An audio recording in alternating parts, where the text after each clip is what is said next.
You'll get over heartache. You'll get over heartache. You'll get over heartache. Carry on, don't fear the fall, 'cause you'll get over heartache. Let it go as time moves on. Yes, you'll get over. Good evening, Solution. Welcome to yet another episode of What's Happening Now with Laura. You know, this evening I really don't want to be here. I really wish I could not be here. I just feel lost. I feel angered. I feel disturbed. I feel vulnerable. And anybody who knows me personally knows that vulnerable is not a word that I would use to describe myself or that anyone would use to describe myself. Coming to studio this evening, I had to armor myself. I had to arm myself. I had to take some deep breaths and call on every higher power that I know to step out of that house and to come to studio to speak with you.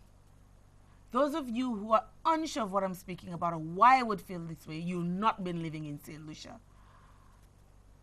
St. Lucia has recorded yet another brutal, heinous, cowardly act of violence against one of the most vulnerable among us, a young mother of 3. Thursday evening, on her way home to work, on her way home from running errands, Sadia Byron lost her life just like that. Before you could blink. Prior to her disappearance, she had just finished speaking with her family on the phone and had stopped to help her family, the most vulnerable among them, though she was a vulnerable member of society, a baby. And some a-hole decided that the best thing that he could have done on that day was to take her life just like that. Just imagine for a moment that your daughter, rocky start in life, decided, you know what, I am not going to be a victim anymore. Started taking classes. And on the cusp of graduating, coming from dress rehearsals for graduation the following day, some animal decides that he's going to take her life just like that. And you know the sad thing about it? The saddest thing about it is that after a search party had been formulated, police, as well as family members and community members, searching for her. You know, it's Christmas season, the days are shorter, the nights come quicker. The search party was called off. After all of the bedlam and after all of the mayhem and after all of the discoveries and whatever, ask the police why did they abort the search party at the time that they did Friday. The insane answer was no flashlights. Can you believe it? Just imagine that was your daughter. You are at your wit's end. You are on a sick bed, unable to get up to look for your child. And police have no torchlights to effect a proper search for your daughter. Just imagine that was you. Just imagine that was you. You know, I go to church every Sunday, particularly on the second Sunday of every month, because it's children's mass in my church. And as the director of the children's choir, I have to be in service. I have to be at service. And our parish priest, Father Athanas, bless his soul, decided to do a little counseling during the service for children who had lost loved ones this year.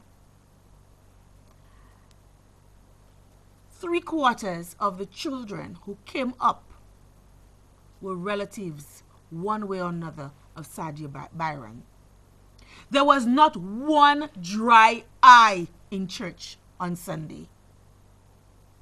Sadia was a girl who never hurt anybody, at least not to my knowledge. Soft-spoken, very timid. Raising her 3 children on her own, doing the best that she could. And you will take her life just like that, never sparing a thought for the children left behind. 15, 12, and 7. I remember last month, was it in September, Sadia's first daughter was confirmed a Catholic. And I remember working with that child. Didn't know who she was, didn't know who her mom was. But remembering when I saw Sadia, say, spitting image of her mother. The two looked more like sisters than mother and daughter. The pride beaming across Sadia's face as she ushered her daughter into the next step in her life as a Catholic Christian. Teachers will tell you that I'm not sure which school sees her most, because all 3 of her children attend different schools. And she's always there, omnipresent almost, at each of the schools. Every teacher will tell you there's not one activity, there's not one moment that the schools in question would ask for a meeting with the parents or need assistance from parents for whatever reason, and Sadia would not be there. Always there. Always there. Always supporting her children. That is the life that you took. And some people will say, she's dead now, so it's over. She's gone to a better place. She's gone to a better, really. So what about the 3 children left behind? Her mother, her brothers, her sisters, the family, the community left behind. It really irks me.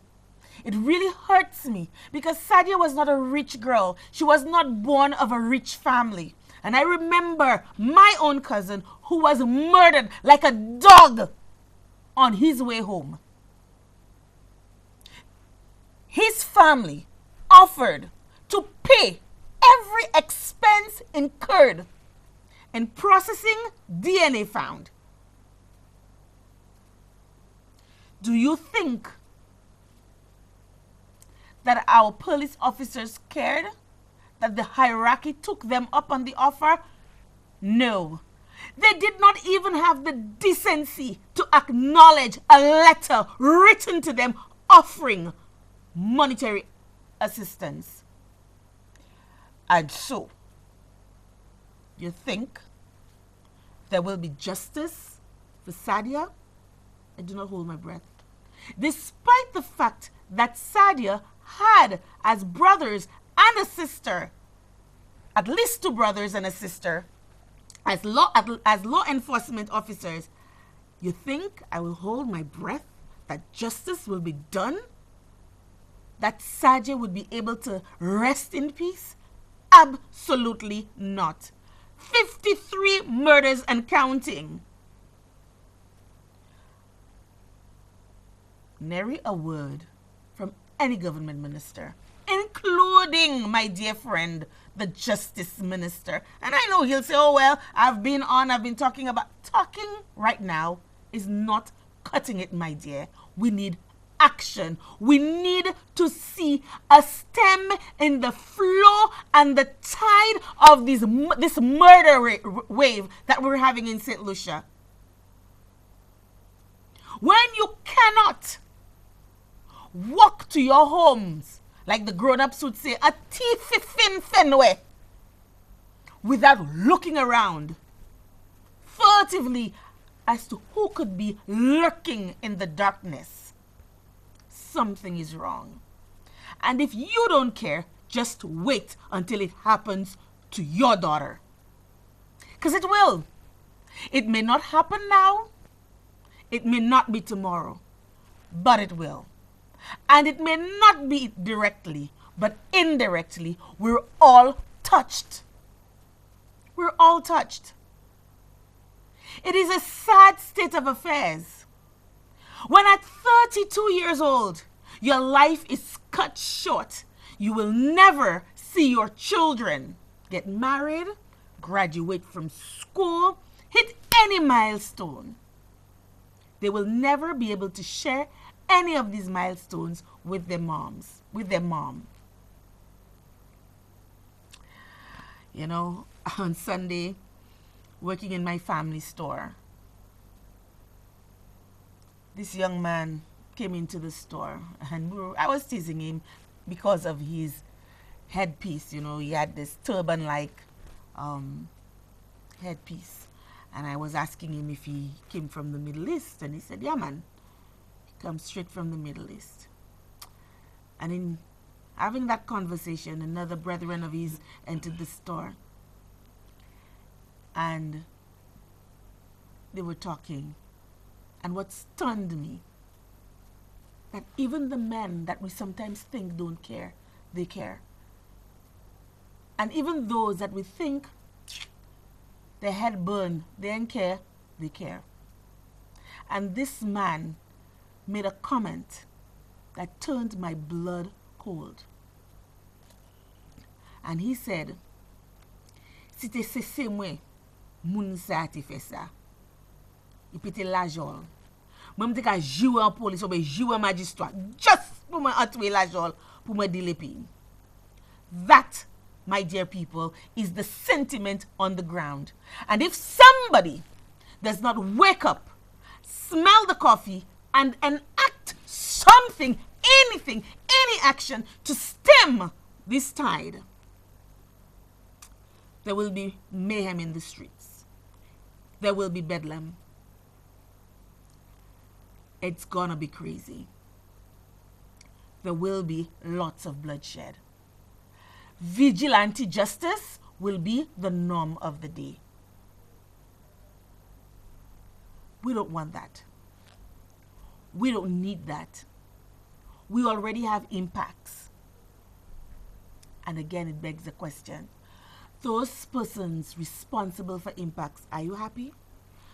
Because the hands of the police are tied. Not even a flashlight could they afford to continue a search for a young woman missing almost 48 hours. Sad state of affairs. You know, Sadia's family is very close to my family, and some of her brothers and sisters, we went to school together, you know, maybe not in the same classes, but we were at school together. And one of her brothers said, how do you begin to comprehend, I'm paraphrasing, how do you begin to comprehend or accept the murder of your sister? That is a police officer speaking. If he cannot understand it, how are we supposed to understand? How are we supposed to face it? How are we supposed to accept it? How are we supposed to feel safe when those charged with protecting us cannot even protect their own? Sad. We're trending towards 60 murders for the year. Sadia was brutally, you know, it's one thing you rape somebody, which I always say is killing them. Yeah? I always say you rape somebody, you've killed them, because the person that they were prior to the rape, they will never be. That person is gone completely. You raped her. You scared her shitless. You know that term? Scared shitless? By all accounts, she was so scared by what was being perpetrated against her, she shit her pants. And I'm being raw. So if you don't want your kids to hear it, excuse them. Because that is the reality. That is the St. Lucia that they have to face up to and live. And that is the St. Lucia that they will grow up in. That is the St. Lucia that they will be raising their children in. She shit her pants. You ripped her. You caused her to shit her pants. You smashed her face. You buried her. And you left her like some rotting carcass for worms and vermin to devour. How heartless can you be? How heartless can you be?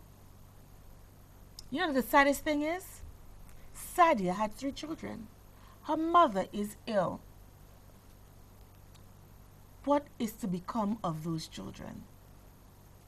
That is when community is supposed to come to the fore. We always knew growing up it took a village to raise a child. Well, it will definitely take the village of Library to continue to raise Sadia's 3 children, because it's not going to be easy for them. And then the saddest thing is, by all accounts, from her family, this is not the first encounter with rape for Sadia. Not the first encounter. And some of you men, you ought to be ashamed of yourselves.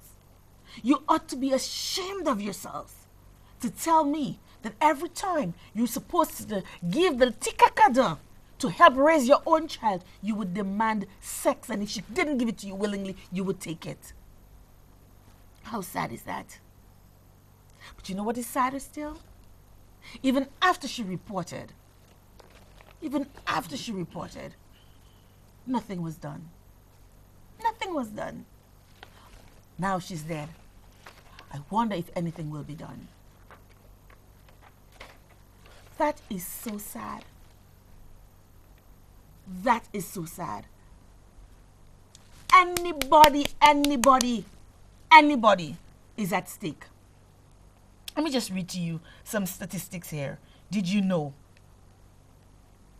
that more than half of female homicide victims are killed in connection to an intimate partner?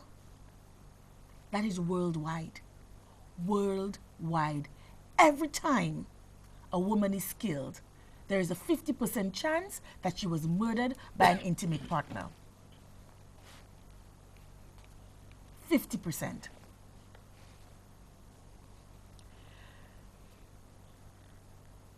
And the saddest thing about it is that kind of violence knows no boundaries. While black women may suffer that kind of fate more than any other race, any woman from any stature, from any walk of life, could fall prey to a weak-minded bastard whose aim is only to control. Because you know what? He cannot control his own life. He has no control over himself. And so he wants to exercise control over a woman. Now, I know some of you at home may be saying, you know, it's not just women, it's not just men killing women, and women hurt men as well. You know what? Let's stop playing semantics. The statistics show an overwhelming burden of men harming women than the other way around, bar none, inescapable. So while we're trying to play semantics and splitting hairs, right now, as we speak, as you try to justify the weakness of men, a woman has been murdered. Just now, just as we speak. It is sad.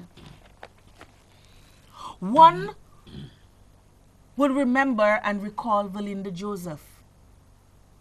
Not too far from Labrie. Valinda Joseph. She was 13 years old. No justice for Valinda. Despite the many efforts of young people, old people, men, women, children, all kinds of people, despite the many efforts to get justice, no justice. You think Sadia is going to face, she's going to fare any better? On the other side, so that was on the west side, on the east side of Labrie, south, in Vieux Fort, remember Donna? On her way home from a party, murdered and tossed like a rag doll. So, St. Lucia, I say all of this to point out to you, it's only a matter of time before that kind of lawlessness visits your backyard. No longer can we say, you know what, them things that happen in my community. No. Them things don't happen in Labrie. I used to say that.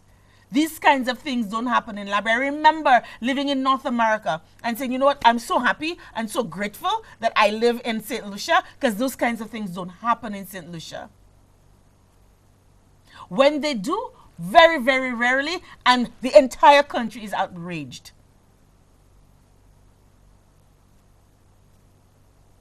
Can't say that anymore. Can't say that anymore. At night, when I'm in my bed, I constantly wake up. Did I lock the front door? Did I lock the front door? Oh my God. Are the dogs loose? Oh my God. Am I armed in the event of something? Because you know what? These sick bastards come into your home. Remember the two little girls, the two young girls who were studying in their homes, in their PJs? Remember them? Remember the two young couples in the Derek Walcott Square? Remember them? Remember the 98-year-old grandmother in her granny panties? Remember her? Remember the grandmother in the bushes as she went for a walk? Remember her? Do we remember all our fallen sisters? Or do we just conveniently pack them away and pull them out when a situation like this happens? You know, I remember one time early in the days when I started doing, I think I was still doing Newsmaker Live at the time, and a young woman, some would call her a political hack, called me and says, why are you so passionate about rape? Were you raped yourself? To this day, it disgusts me to recall that day. To this day, I am appalled that another woman would think that the only time, the only reason that you need to be fâché about the scourge of rape is if you had been raped yourself. Just imagine, you're in your bed in the wee hours of the morning. A mother has sent her daughter to catch the bus to go to school, and you're hearing outside all these kinds of commotion, noise against galvanized fencing, and you wonder what the hell is going on out there, but you're afraid to put your head out because you didn't put anything out there. What if it's two ruffians, two hooligans fighting, and you take the blow? Only to find out later in the day that a schoolgirl had been raped. So no, Valinda Joseph was not the first, and she certainly will not be the last. And yes, there are rapists walking among us, but you know what? Those of us who know, those of us who have evidence, those of us who could put them behind bars, we sit by and we let them walk free and say nothing. I know you're afraid, but you know what? That's what they feed on. They feed on your fear. If only we had a justice system that worked. If only we had a justice system that protected not just the victims, but the witnesses. Have you ever heard a little something called witness protection? We apparently have one, but it's ineffective, doesn't work, it costs money, and so we can't afford to have it be effective. Remember the green building up at Latok? The forensics lab? When last you heard anything about it? I was told that in Sadia's case, they found used condoms. That means DNA captured, neatly, in a packet. Do you think that they could test it and put someone? Oh, we don't have a database, do we? And so, we have so-called crime scene investigators who come on the scene and collect evidence. And you wonder, to do what? I like to say they're crime scene protectors, not investigators. How many police officers are trained in forensics? How many forensic scientists or experts do we have resident in St. Lucia? I recall Cherise Benoit, young, bright, promising forensic scientist in the making, getting ready to go off to school, snuffed just like that, and we've forgotten all about her. Forgotten all about her. I think she would be getting ready to come back home. Can you imagine? We would have had a bright, young, exciting, promising forensics expert. No more. I wonder if they ever caught her slayer. I don't know. And all of this 1 week before we observe International Day to eliminate violence against women. Always happens on the eve of one of those days. Remember the 7th of March, the day before and the day of, 2 young women lost their lives at the hands of their intimate partners. And men want to argue and say, oh, you're giving men a bad rap. You deserve it. You deserve it. Even those of you who have not committed any crime, you know why? You don't shame your buddies, your partners. You know that, and they rank high in society. That's not just the little man, the scourge. You know, we like to think it's the stranger lurking in the dark alley. No, it's not. It's not. Only 16% of crimes, such as Sadia's murder, are committed by strangers lurking in the dark alley. Most of them are committed by people they know. Just think about it.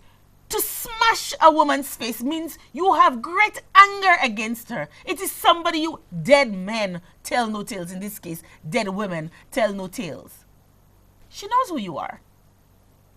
And I hope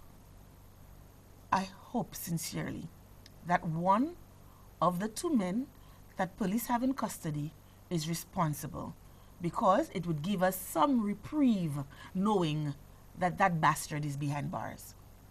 And I hope that before the required 72 hours is up, that one of them is charged. And I hope the right one is charged. Because it means finally the community of Labrie can breathe a sigh of relief. Finally, we can say justice will be served.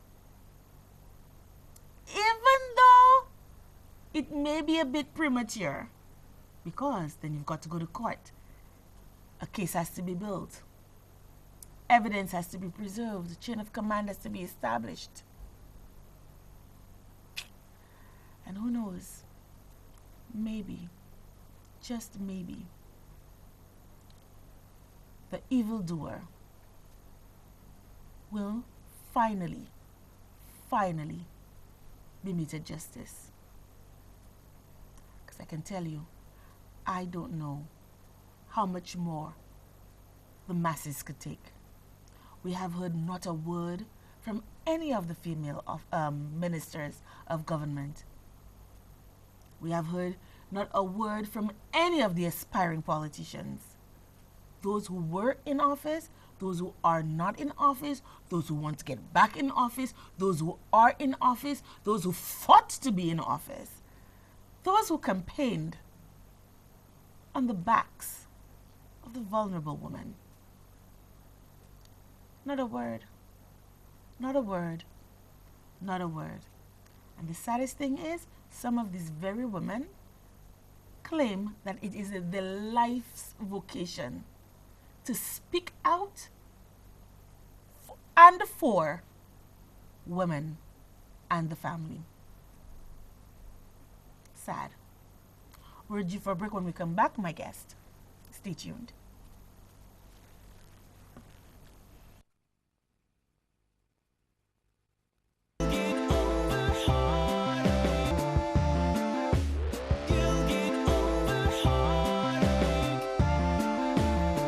Welcome back and thank you for staying tuned to what's happening now with Laura.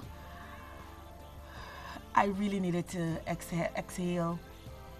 You know, my phone hasn't stopped pinging the messages that have been coming. People are pouring out their outrage at this latest atrocity. But you know what? It's almost as if this is what we deserve, because we're not going to talk. We're not going to say what we saw, what we heard, what we know, who said what to assist the police, as miserable as they are. Is Sadia's death going to be yet another statistic? Think about it.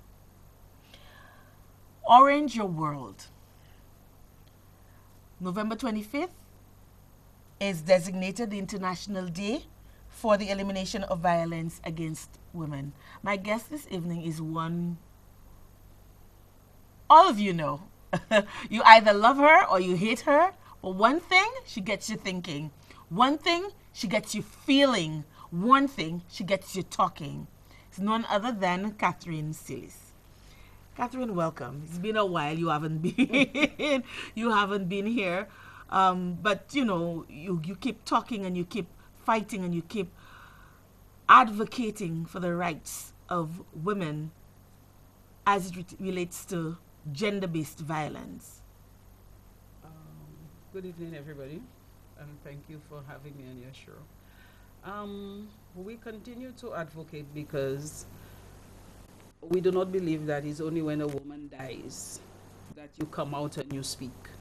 Outside of women dying, women get brutalized every day. We're at the point where we literally export people to get them away from gender-based violence, to get them away from domestic violence, and to save their lives. So the situation is critical, and it is really heartbreaking. It is really sad when something like this happens, and this young mother of 3 loses her life, and it makes all of us reflect on our own lives and to ask ourselves if we are safe, and to ask ourselves, are we really safe in this country? And what are we doing, and what are the responsible parties doing to protect lives of women, to protect lives of citizens? And you know, we reflect, and we're scared as well, because we don't know. There is no notice, there is no indication of where, who, when, how. So it's a problem that affects everybody. It should affect everybody. And we encourage people that they need to speak up, both on people they know who commit crimes, and people must speak up to demand that the system of justice in St. Lucia be fixed and functional. Catherine, why do you think that most people, most St. Lucians, are afraid to speak out? I mean, I hear people talk all the time about Antiguans and Grenadians, Skitishans in particular, how the crime level in these countries are so much lower than ours. And it's because, you know, crime, the tolerance of crime, especially violent crimes in this country, is very low. Why do you think that we are so different? We always hear one people, one nation, one, you know, and yet we're so different from our northern neighbors. Why do you think that is? I'm not certain what the problems are. But what I can tell you is that people feel if I have supported a political party, I must never criticize them. I must not ask for them to do their jobs. I must not ask for them to be proactive. I must not ask for them to be competent. I must not ask for them to be transparent. I must not ask for accountability. Until we as St. Lucians, and I mean everybody, begin to demand accountability from our politicians, our policy makers, our agency managers, our managers in public sector agencies, we are going to have this problem. We have a problem where we have not spoken up and told the people that are responsible for our safety, for our institutions, for this country to see to them. We need you to do what is right. And what is right is not what is politically correct. What is right is what you have to do to make things work. Who is accountable to who? Who is checking up on who? Who do public servants report to? Who do you report to? Who tells you that you have not done your job, and as a result of you having not done your job, somebody has suffered for that? Let us take the forensic lab, for example. And I have to say that, and I have to say that as clearly as possible. Everybody knows that during the time of UWP being in opposition, we were strong advocates for social services, to fix up the Department of Human Services, to fix up the forensic laboratory, to fix up the police force, to fix up everything. And I can say clearly today that the government has put absolutely no effort into fixing anything, and we as a citizen have not asked them to. And it is time that we ask them that they have to do something. Ask them. You keep saying ask, and that's not the Catherine that I know. Ask them at this point when we have 53 murders counting up to 60 perhaps by the end of the year. I don't think it's time for us to be asking anything. We have to be demanding, and then we have to ask ourselves, every year end, we want to reflect on the year gone by, and we want to say, okay, what can we do for the next year, and what our goals are going to be, what our New Year's resolutions. I highly think that our New Year's resolutions should be number one priority, not to lose weight, not to gain money, not to get a change of job, not to get a husband, not to be a mother, I think it's to hold our government accountable. Government accountability does not have to be something that you shout and think. I mean, we as an organization, we write letters, we meet with people, we advocate, we speak on it. And then there are people who say, the only reason you're speaking is because you don't like the government. And I'm like, have you had your daughter raped? Have you had your mother been beaten and her ribs broken, her teeth broken, her arm broken? Have you had to sit at the Victoria Hospital for 8 hours waiting for to process a rape kit?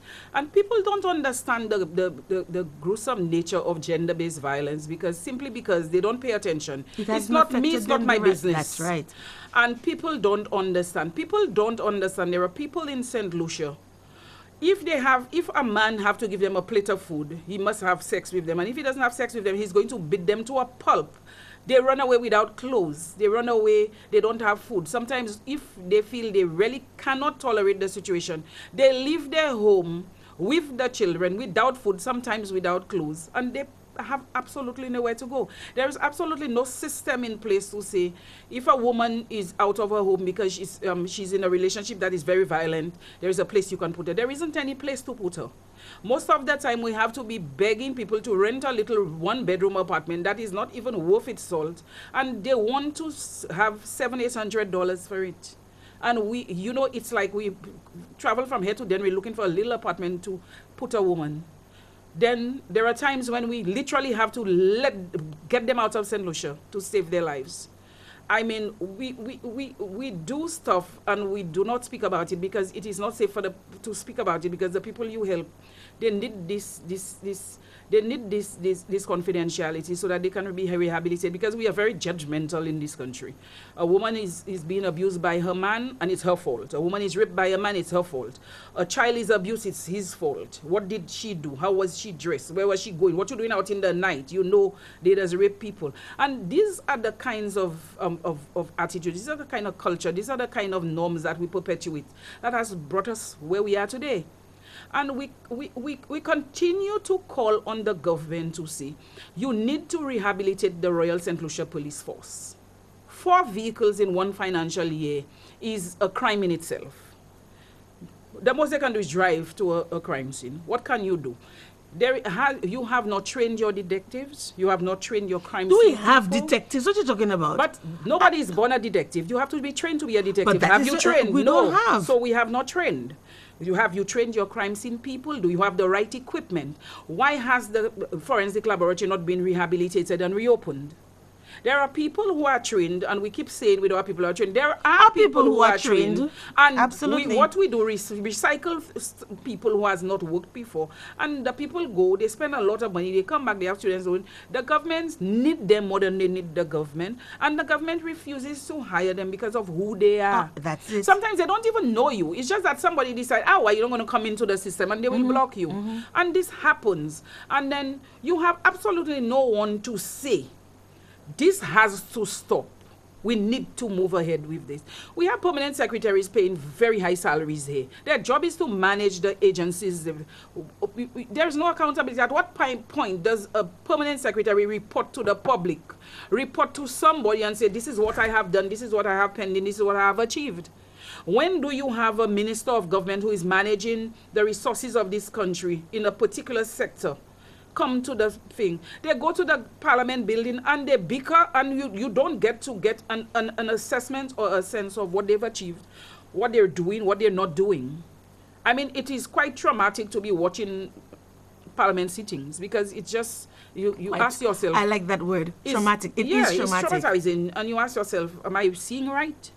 And we have a lot of issues, but the issues must be fixed, and the government must find the political will to fix it.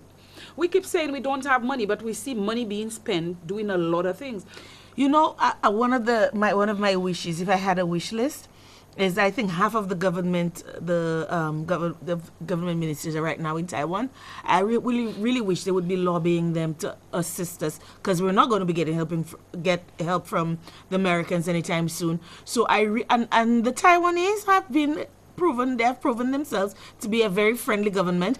I would really like for us to transfer or to parlay some of that largesse outside of the norm, and to parlay it into restoring our justice system and beefing up our police force. I would really love to see that, because we have to go outside of the box. Why- It's like you say, we have so many officers who are willing, but they're not trained. And those who are trained are transferred out, so there's no continuity. There's no, the repository of information and knowledge goes with them in an unrelated field. And we're starting at level 1 all over again. But this is not what I mean, it's always interesting to talk with you about those issues. Not too long ago, your agency received a sum of money, a grant, I believe it was. Yes, we received a grant from the Canadian High Commission on the program they call Canadian Fund for Local Initiatives, that's within the OECS. And we asked for this grant because we felt the issue of domestic violence is really, really bad. It is really bad. If you were to ask the Department of Human Services, the Vulnerable Persons Unit, the Family Court, the police, the Women's Support Shelter, if you were to ask these agencies, you would be shocked at the level of gender-based violence, domestic violence in this country. So we wanted to go one step further outside of advocating and helping out with relocation and the routine, to actually bring the public into the whole thing. So they've given us a grant where we'll do 16 days of activities from November 25th to December 10th. This is to bring public awareness and to educate the public on the issues regarding gender-based violence. It is just so unfortunate that this happens just as we are planning this activity, and it makes it a lot harder on us based on the fact that we know already how bad the situation is. And it gets to the point where you ask yourself, so what next? How bad will it get? It can't get any worse, and it keeps getting worse.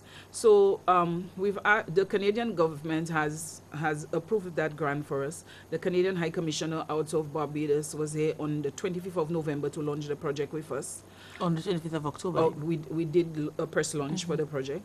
And our first activity, although we are still awaiting final approval from the Cabinet Secretary, what we wanted to do was a lights project to light up the buildings at the waterfront, to bring attention and awareness to gender-based violence in Purple and Orange on evenings for 16 days. We've also asked a few private businesses and quasi-government agencies to partner with us to light up the buildings, to bring attention and awareness to gender-based violence. It is a really, really serious problem in St. Lucia, and we're always asking the government of St. Lucia to fund a public education campaign. You have to make anti-violence a household thing. It has to be a habit. It has to be like getting up in the morning and drinking coffee, getting up in the morning and bathing and putting your clothes. It has to be a habit. They do not advocate. Because oftentimes, November 25th is coming around, and that's when we hear the PSAs, and that's when we, Yes. and then November 26th rolls around and nothing. And we must say, we are always disappointed when you have a tragedy like what has happened, and then you have female ministers coming out of the woodwork out of the blue all of a sudden. It's very disappointing because it speaks to opportunism.